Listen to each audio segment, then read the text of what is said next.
There's no, this wasn't orchestrated by God, because everything from meeting that lady in the cell that I met her in upstairs, and I was pregnant, so I wasn't even supposed to be in that room.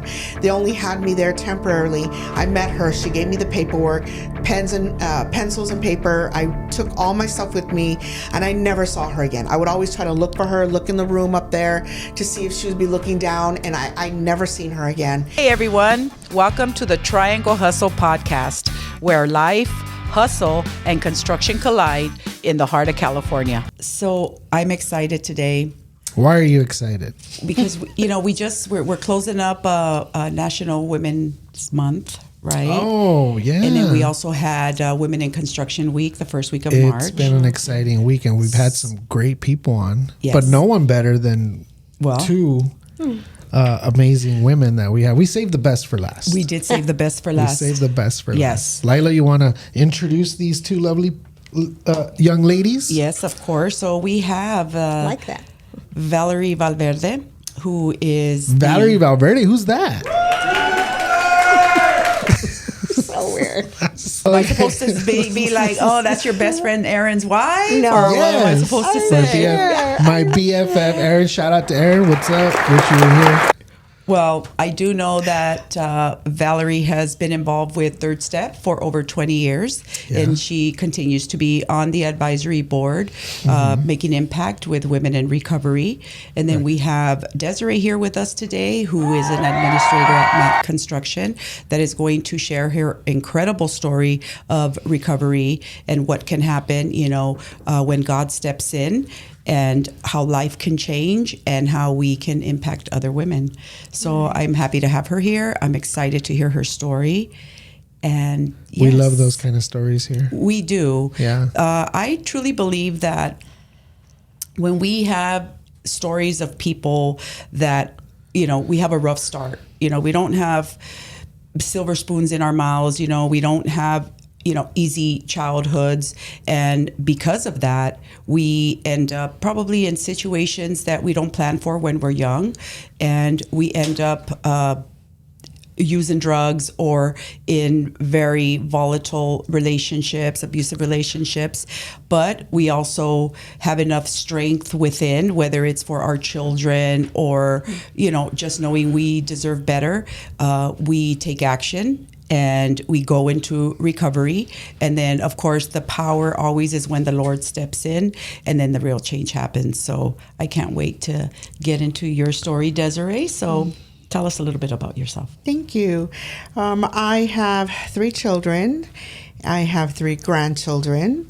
I live in Whittier. I've been in construction for about 15 years now, maybe a little bit more.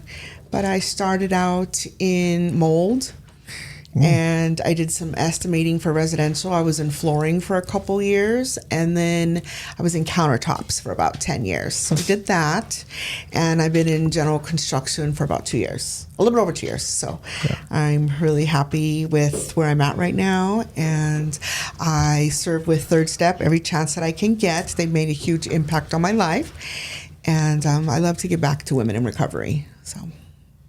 Nice. You got to hold multiple jobs in order to be the best. You got to start like at the totem, because I cleaned toilets and did all kinds of stuff before I became the, trash man. So that's Absolutely, yeah. But no, that's awesome. And so currently you're with Matt. Correct. Yeah, so tell us more. Tell us how it all started. Tell us your story of redemption and how you got involved with the Third Step and all the great things that Valerie has already told us. My story starts when I was younger.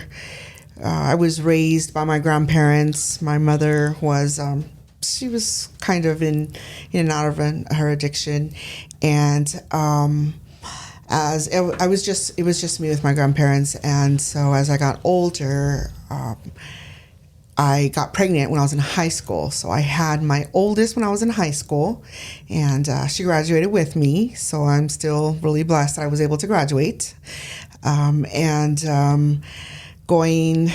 Let's see, I had my son when I was 19. A couple years later, that's when I fell into drinking and doing light dabbling with just drugs, and got a little carried away. So I was in addiction probably for like a good 10 years. And I went to my first program. It was called the Phoenix House. When I went into, actually, I'm sorry, I take that back. It was Family Foundations in San Diego. And I was in recovery there. And when I went from there, I went to the Phoenix House. And when we were there, I attended a Third Step event. So they have an annual event every year where they share a testimony, and they share a testimony or a recovery speech, or not a recovery, a message, bring hope and inspiration to the women. And right out of in the program, I was just so amazed at this Third Step event, that all these women were here to help me. All these women were here to support me in recovery. I've never experienced anything like that before. And it was overwhelming. At the same time, it was a relief knowing that there's a whole community of recovery out there. Yeah. So once I got out of recovery, I ran into a girl that I was in recovery with, and she asked me, "Hey, do you want to serve with Third Step?" And I was like, "Yes." I attended their event when I was in a home, and she was like, "What?" And I was like, "Yeah, it was years ago." So this was like, I want to say 2000, and I attended the home in 2009. I believe 2009, and this was like 2016, 17 that I started to volunteer again. So I have to look back at some of my photos. So anyway, so I started volunteering where I can with Third Step, and they're such a blessing. And they've changed my life a lot. Everything from volunteering, going into women's homes, to just teach them and show them that you can have recovery. You can bring your children along with you, because my daughter went with me. She was born, my youngest was born in recovery. So she was born in a home. She had her first birthday in a home, all the way up until she served with me when I went into women's homes. And I got to show the women, this is what it can be like. You can get to your children and serve with you, alongside you. So it was a blessing. And just holding the groups and seeing, and sometimes I will go online with Third Step and on their Tuesday nights, I believe, and do a little discussion and just reach people in the community, and in person sometimes. So there's a lot of events that Third Step does that it's just brings so much hope and just encouragement to women. And I'm really blessed to get connected with them, because you want to give back. You want to give back to the people still suffering, and to let them know that there's hope. It's really important, because we have to remember that without you, there's people that may not make it all the way. So it's really important that we give back. So and what you said earlier, I think a lot of people don't understand the importance of being around your own kind, being around people that have suffered like you suffered, because I can have a conversation with a normie, right? What's that, normie? There's no normal people out there, by the way. None, zero. So you normies might not be that normie. But when you speak with someone who's had the same struggle, or when you share life or time with someone who's been through it, it's different, because you could relate to them so much more. They understand what you're going through. You have a conversation, whereas if you have someone who's never been down that road, you there's hear not things. The same connection. It's not the same connection. It's like, why can't you just stop? Just don't think about it. Exactly. It's that easy, you know, but it's not. And the importance of community has to be there. And Third Step's a great organization too. Tell us a little bit about Third Step, Miss Valerie. For those who have forgotten our Third Step show, Valerie is about to drop a reminder of what the Third Step is and what it is that they do. I'd be happy to. Well, Desiree is such a great example. We would call her an alumni. She's part of our sisterhood, Third Step sisterhood that we have, an alumni for sure. And what we do is we reach out to women in drug and alcohol programs. So we go in and we do a variety of things for them. We do crafts or we'll do workshops. And when COVID hit, we started doing everything online, which has been great because many of the homes are out of our reach, out of our area. So we were able to connect with more women that way. We also do scholarships. Twice a year, we give out scholarships to women to help with school needs, you know, if they're doing vocational things and getting certifications to help them with tuition. We do a working wardrobe thing. We have mentorship programs going on where we try to connect women with mentors and help to just really encourage them and to develop them and encourage them in their journey of sobriety. You know, so we're excited. Our goal is to open a resource center. That is a huge goal of Third Steps that I believe will happen in the next probably 5 or 6 years. It's because we do believe that women need a place to come to where they can get all these resources. It's hard when you're out there and try to navigate everything. Yes. And another thing we started doing a few years back is the housing component. Now, we don't have a home, but we have partnered with other programs that have housing. And so when women get out of program, oftentimes there's a little gap. Mm-hmm. They don't maybe know where they're going next, or they have to wait for that next funding to kick in. And so they end up on the streets. They end up in an unhealthy place. So we will pay for their housing for up to 3 months until they can kind of get on their feet, maybe get a job, get established, and get going. I'm so proud of the ministry for doing that because we saw that as a huge, huge need and as a reason many women ended up dropping back into drug and alcohol addiction. But the beautiful thing about Desiree, which I love, and she didn't mention this, but so she attended the Third Step event in that we have every year. We have it in September, National Recovery Month, and our golf tournament's coming up. That's why I'm wearing the golf shirt. Mm-hmm. I need one of those shirts. I'll get you one. Blue's my favorite color. You may have one. And that golf tournament, all the funds raised at that tournament go to the Third Step event. So there's a reason I'm saying this. I'm going to get back to Desiree. All the funds go to the Third Step event. It's at the Quiet Cannon. There's about 500 women in recovery. You attended last year. I'm not joking when I say that. It's hard to capture it in a video, but there is a lot of women there. Yeah. And it's about 500 that are there from a variety of programs in LA County, Orange County, Inland Empire, San Fernando Valley even have come. Mm-hmm. And then we have about 250 volunteers to support that event. So it's a huge undertaking, and it comes with a price. Mm-hmm. All the women that attend are attending free of charge. We support them with a resource welcome party where there's tons of resources for them to gain from and even fun stuff for them to do, photo booths, the makeup. Mm-hmm. And then they go into the banquet and they have a pretty fancy lunch. Really nice. Lunch. It's like a wedding. It's decorated. And there's a DJ. There's music outside. So we do all this out prior, and then they come in and have the program that we present of just music and dramatization and the testimony and a message of hope.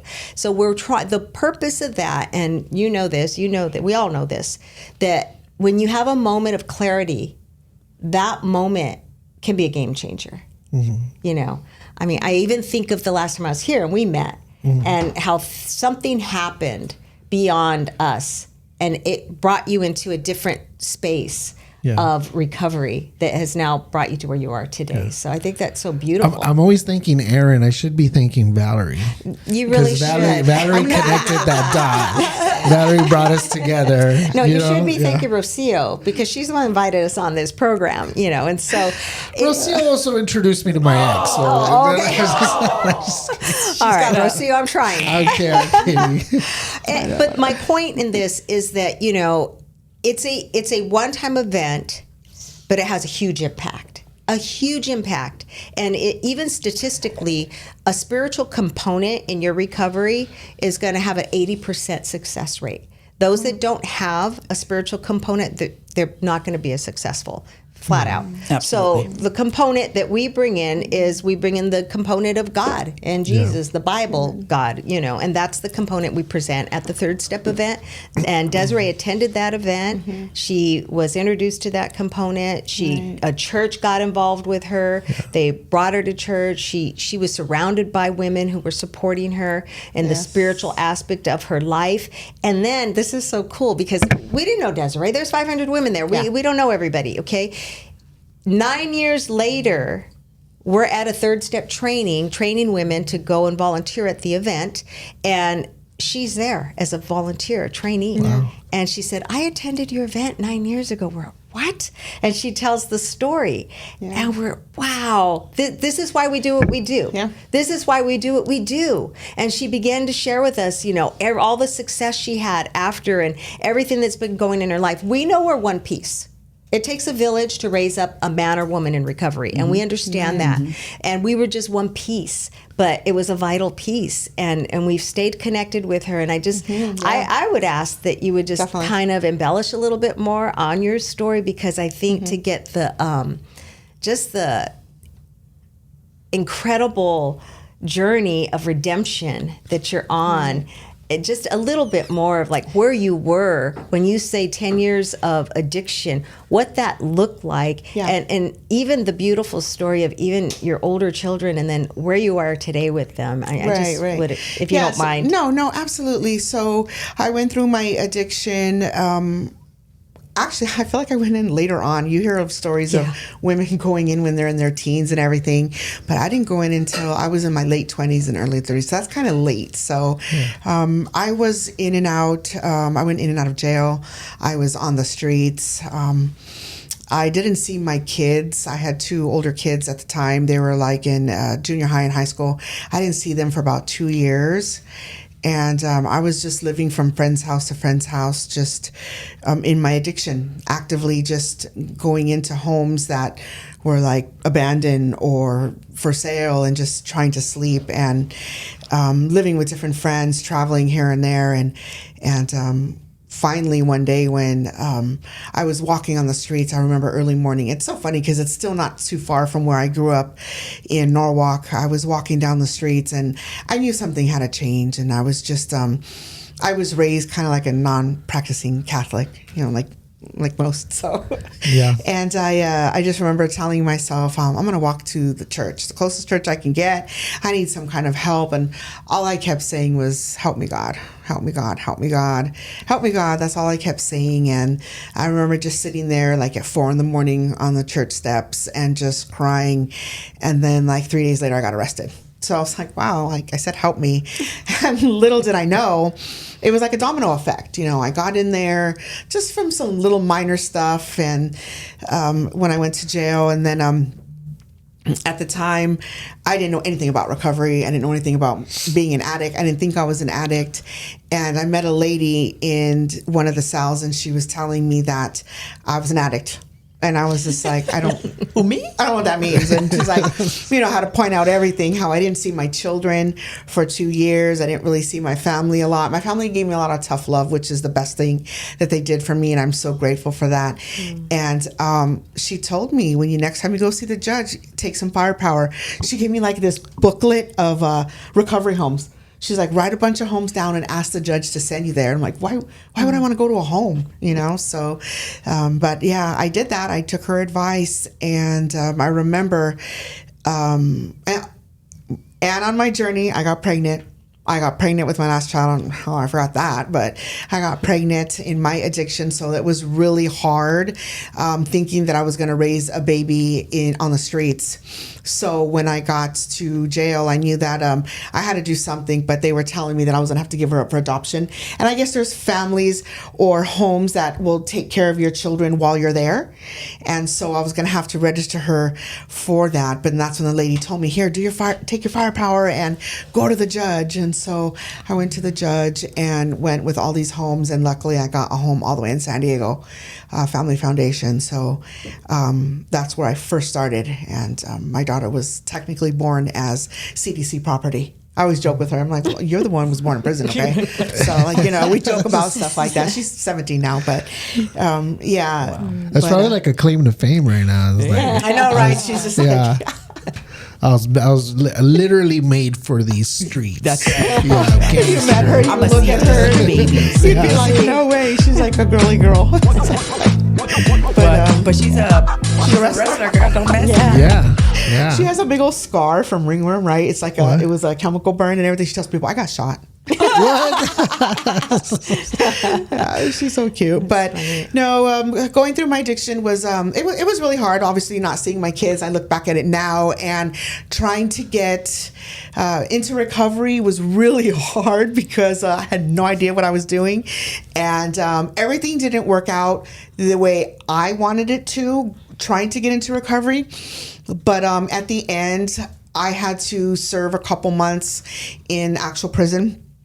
So my mom had to take my daughter, and she had my son already. So I served a couple months there. And then when I got out, I asked my mom to take me to a couple homes, and I had to do some research of my own to try to get in a home. And I'm so blessed. And I honestly believe God shows up when you just can't. Yeah. When you just have no words and no prayers can come out, nothing but tears, and you have no words, he definitely shows up, because there's no way this wasn't orchestrated by God, because everything from meeting that lady in the cell that I met her in upstairs, and I was pregnant, so I wasn't even supposed to be in that room.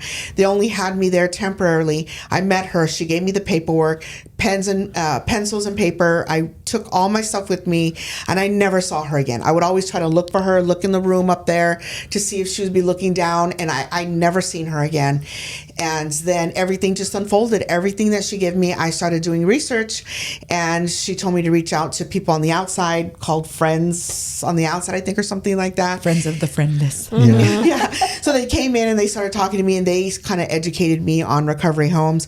And so once I got out, I walked into my first recovery home, and I'm so blessed that a girl didn't show up. So a girl didn't show up for her recovery, and they asked me, can you stay sober for the weekend? And I said, yeah. So I came back on Monday, and they gave me all her funding. I was just telling Valerie that today, that I followed her funding.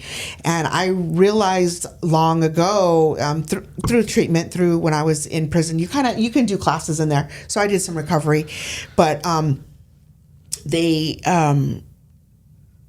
let me take her funding, and I learned that the longer you have in recovery, the more successful you're going to be. Mm-hmm. And if you can actually do it, you have nowhere to be. I didn't have a job. Yes, I wanted to go home to my kids. Yes, I wanted to show them, hey, look at me, I'm all better.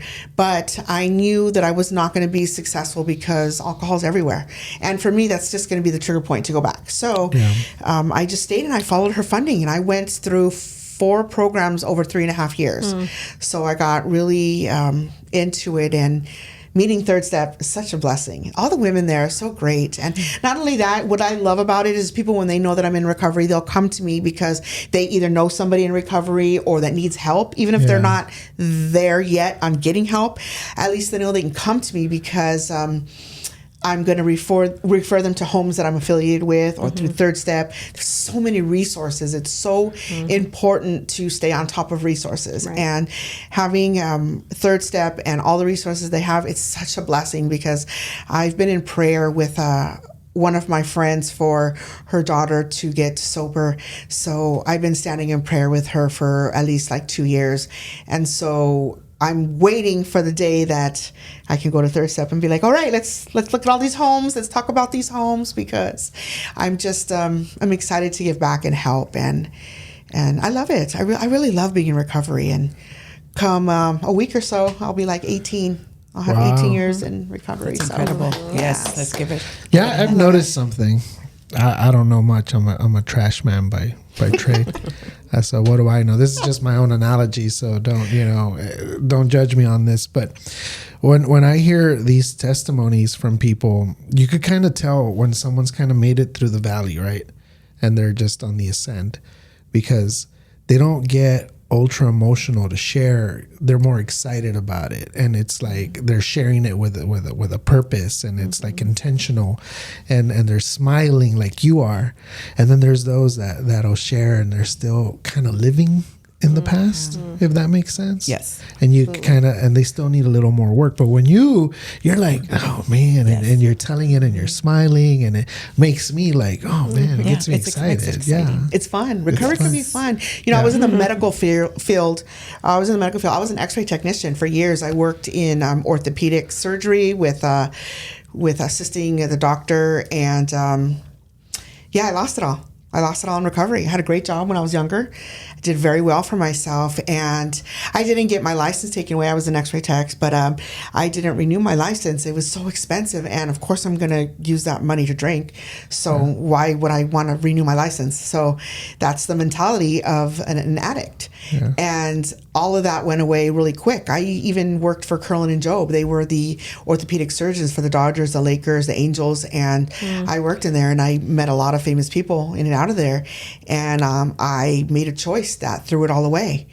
And luckily for me, there's redemption, because I never thought that I was going to be able to have a career again. It is hard to fight your way back up, but you have to want to. You have to want to live and have hope. And you can't just rely on, my kids, I'm doing it for my kids. You have to do it for yourself.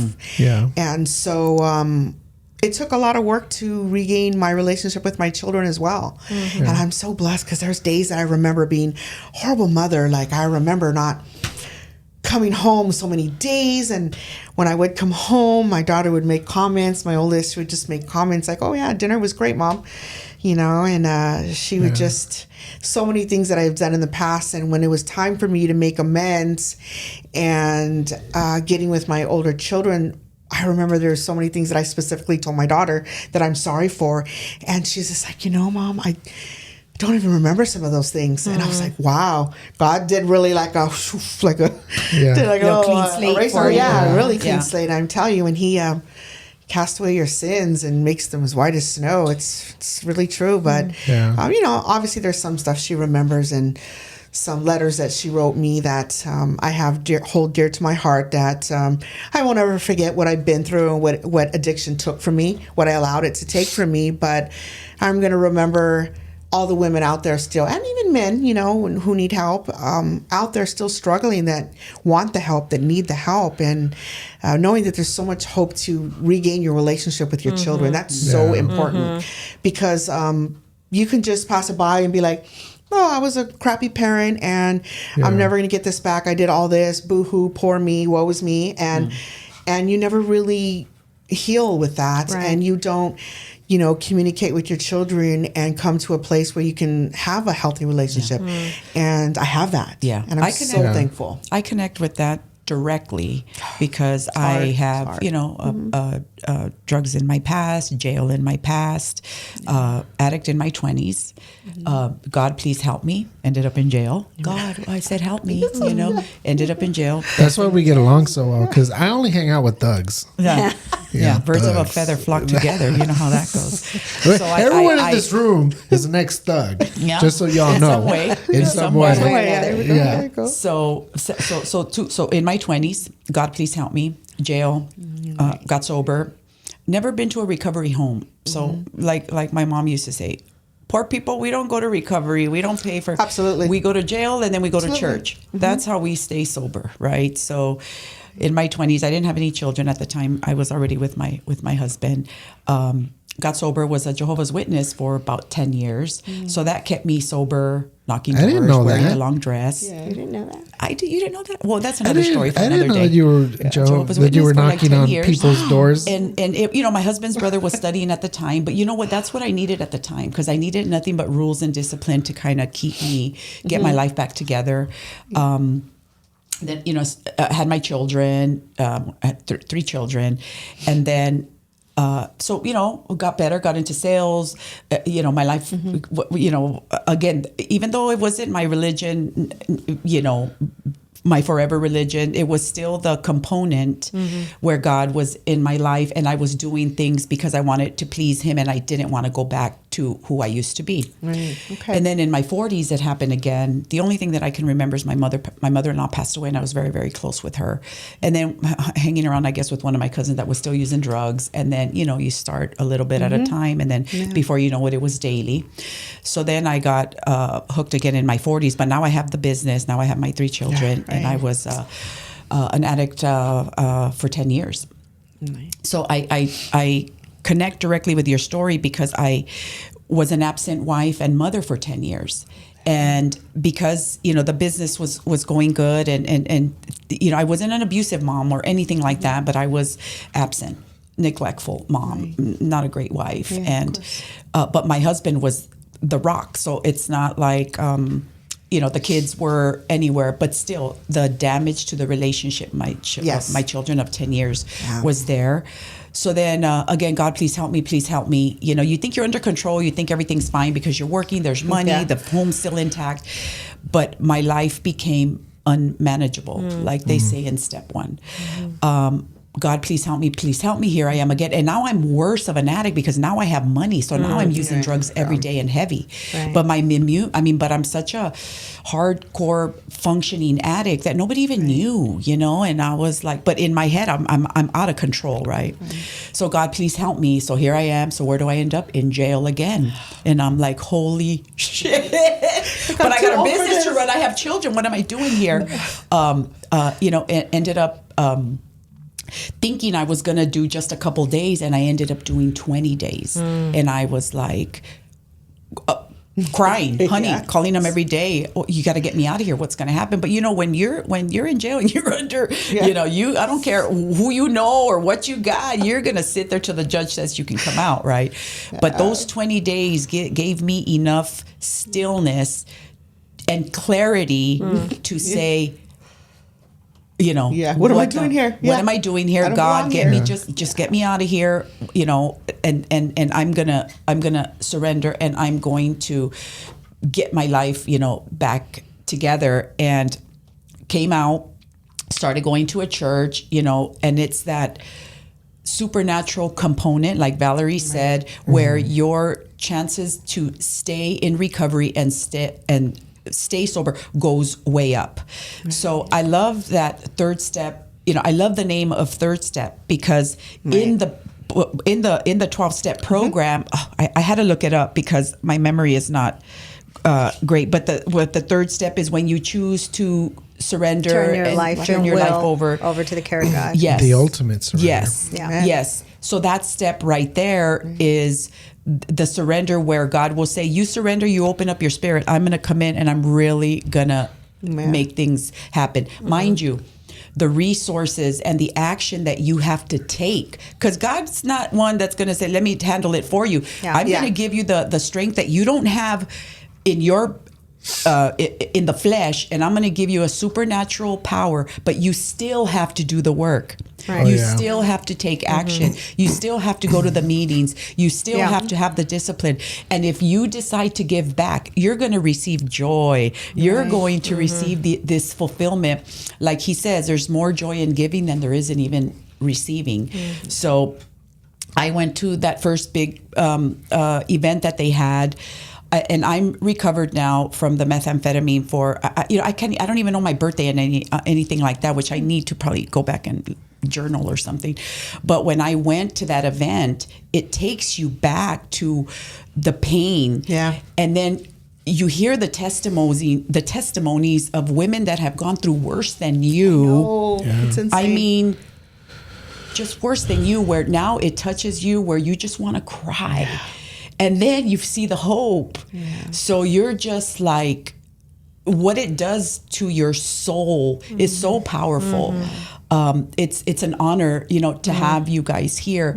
Valerie being, part of that program, you and, us being proof that recovery is real, but recovery is even more powerful with that third step, or the power of God that helps us. I think Desiree's story says it best. Like, she was introduced to the third step, and then she did the work for 9 years. Yeah.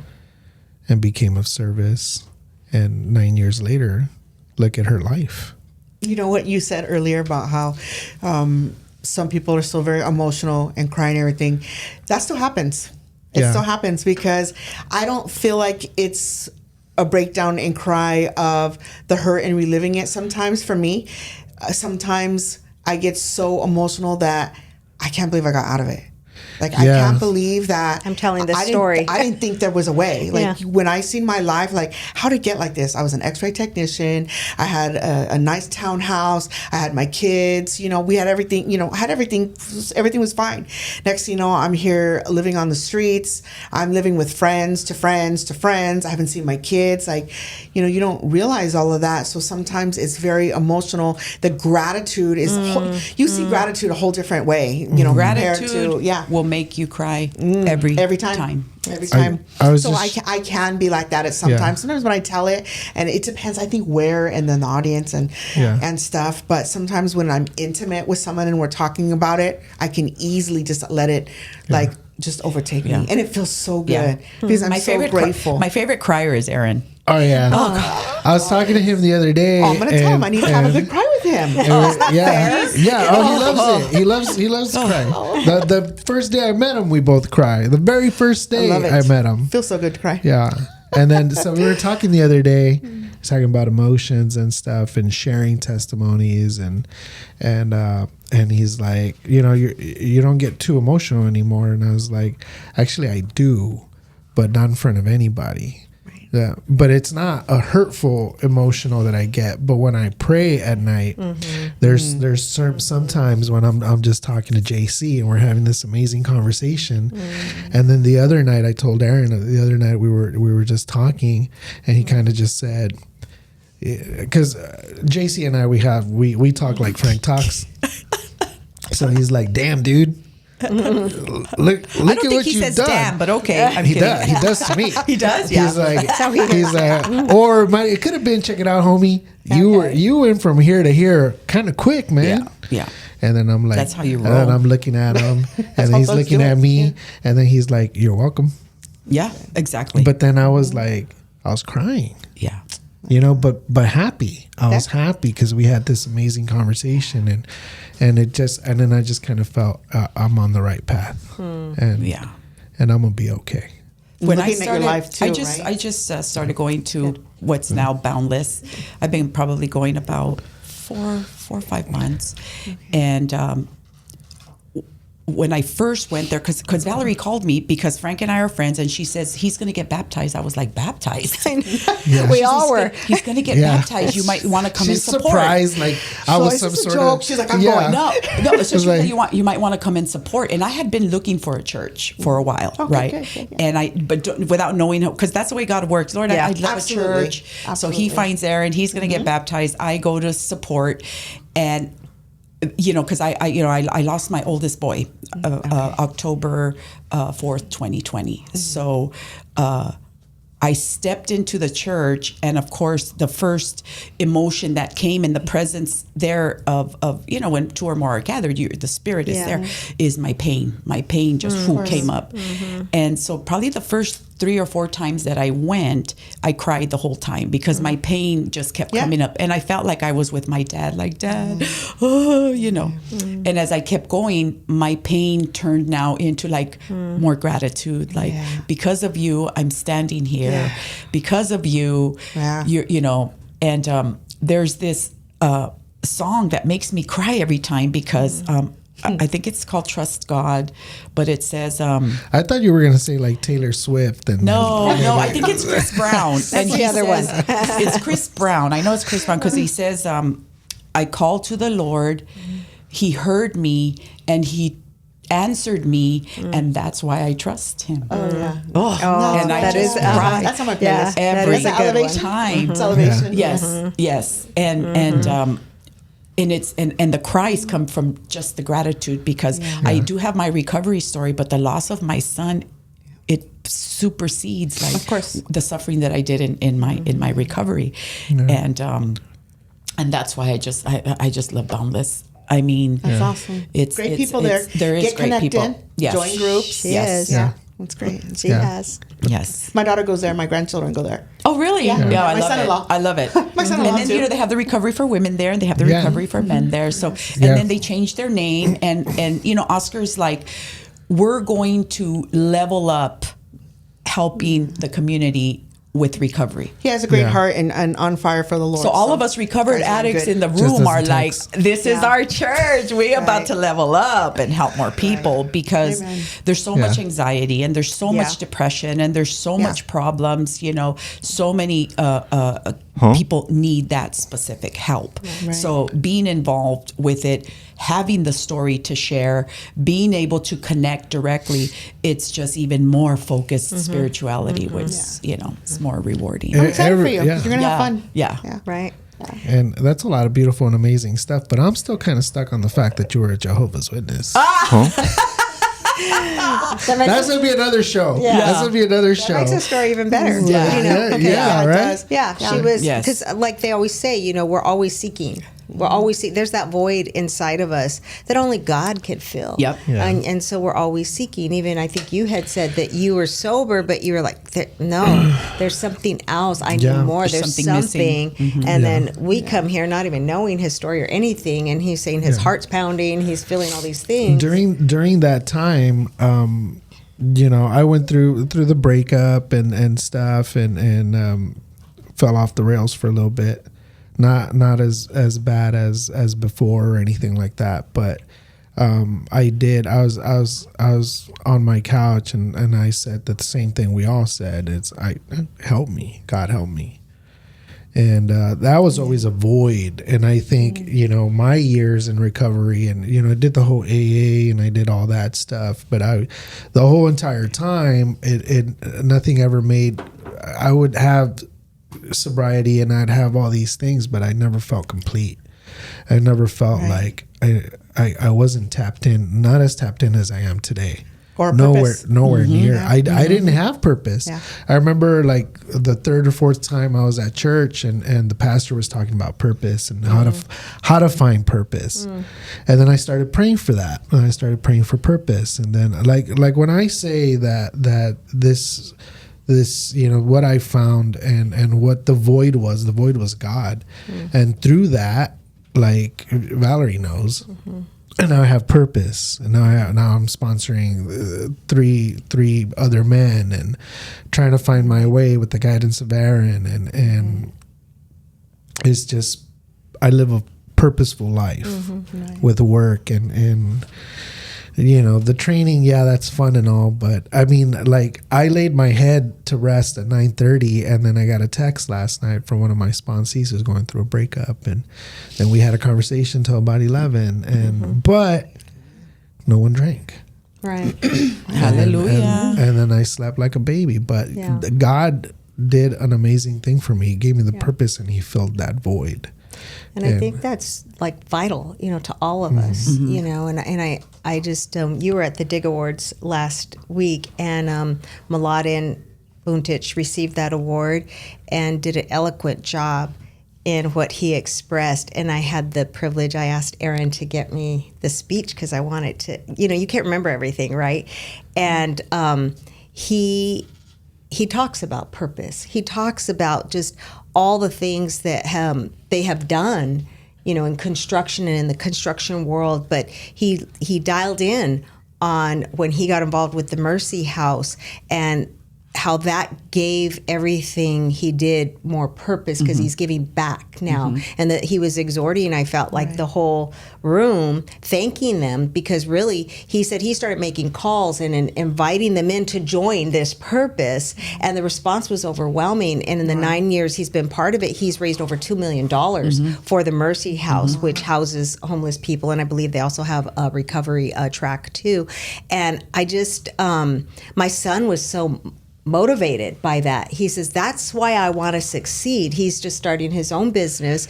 And he's saying, that's why I want to succeed, Mom. He says, I don't want to, yes, do I want to have a comfortable life and provide for my wife and provide for my employees? He says, that right there is a lot, right? To be able to provide for your employees, and that gives you purpose too. But he said, but what we can do, the greater things that we can do and accomplish as a community of contractors and as a business, you know, the partners and the partnerships we have, what we can do, he said, that's what I get excited to wake Yeah. up about, you Yes. know. Yeah. And I know Aaron has used his influence, you know, in Valverde Construction, being the title sponsor of our golf tournament this year, and that we're allowed to use that, you know, Well, and people join us in that. Aaron told me, like, once we're having, because we always talk, and we're having a conversation about, you know, because I do hold a high position at work, and I'm responsible for a lot of things, and, you know, I'm like, okay, if I'm doing all this, what's going to happen with all that?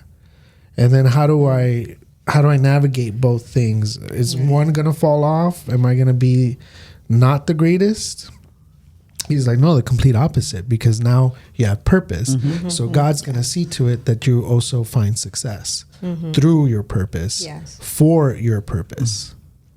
It's true. Yes. It's true. So I'm excited. The golf tournament's coming on April 27th.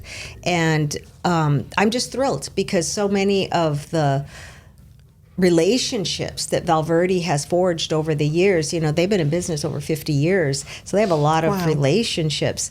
And those relationships are just so supportive of the work that, you know, Third Step is doing. I just send one email and boom, they're responding back, you know. And this year we decided, we've been doing this 6 years now, and so we're getting a little bit Better at it, yeah. I went to the first understanding. one Yes. already. Yeah, Wow, Yes. 6 years. So we said, oh, let's add food out at the holes and try to do different things. And okay, let's see if we get someone to sponsor that.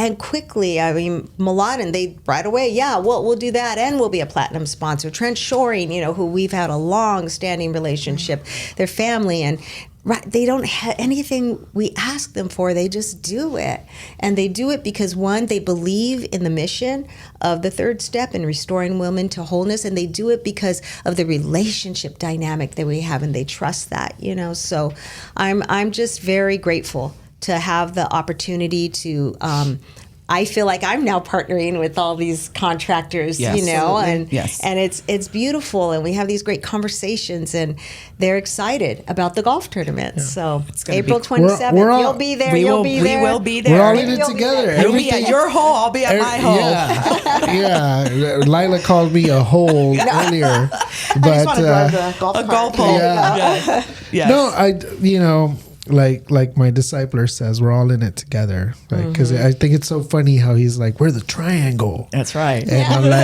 like, I yes, love it. we I mean, are. the triangles Yeah. here always. But- It's so wonderful. Yeah, I mean, we've integrated so much, and we're doing so much together with the recovery work that we do, with the Third Step work that we do, meeting Michelle and helping there, and then Right, finding out the other day we didn't even have to go to war. You already won. Yeah.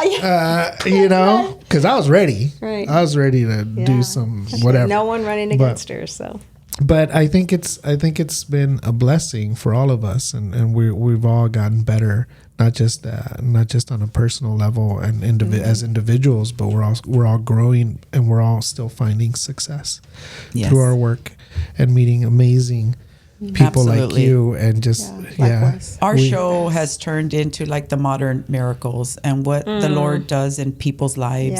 Yeah. You know, our started from the bottom. Now we're here. Stories. You know, Yeah. again, like I said, we're not silver spooned people. We're people that Right. come from really rough beginnings. But you know what? Sometimes the rougher, the stronger, and the bigger impact that we make for others. So we thank you so much for sharing your story with Absolutely. us. And it gives us a chance to also to be like, wow, again, God, again, like hearing all the stories over and over, all these different stories is just like amazes you, Yeah. you know, one person at a time. But I think that's also important. And that's what another thing that I love about Third Step is they are always bringing women in to tell their stories because they want to show everybody that it works. And going into the women's homes, like, you know, when you go to Little House, just to going to all the to the homes, it lets the women know that they're there. And maybe the women don't understand everything that's going on behind the scenes, like all the things that they're doing to help raise funds to put these things on. But like, you know, you help them with their homes for a couple months, and then just all the resources, and you're trying to do a resource center. You know, it's really important that Third Step is involved in going into the homes because they have so little time in the homes. Like, but I was telling her earlier, I think one of my homes I was in a year, now they're down to like 3 months. Yeah. It's What really can you do in hard 3 months? to get recovery, so they need a lot of resources. To just know that there's an army out there fighting for you. It's just so important. And I'm glad you said that, because we're going to do our first plug on the Triangle Hustle. If you want to give back, listening to what you heard today, we're going to post some links where you could contribute and be a part of this amazing event that's upcoming. Rocio's not with us today, but she's going to be responsible for posting those links, because that's what she's good at, right, Layla? Yes, absolutely. And, and we're going to help you navigate how to give some funds or time or whatever it is that you want to give. Or come play golf. Absolutely. And you can also just, go to, I'm glad you're going to post it, but it is third step with the number 3, ministry.org. Yeah. Anything else you want to add? A message you want to give to someone who might find themselves where you once found yourself? What would you say to that person right now? What would you tell her? How would you help her? Don't give up. Seek help. Don't be ashamed. Don't be afraid to ask for help, because we are all in this together. So don't give up. Perfect. Yeah. Perfect. And don't be a Jehovah's Witness. I agree. All right.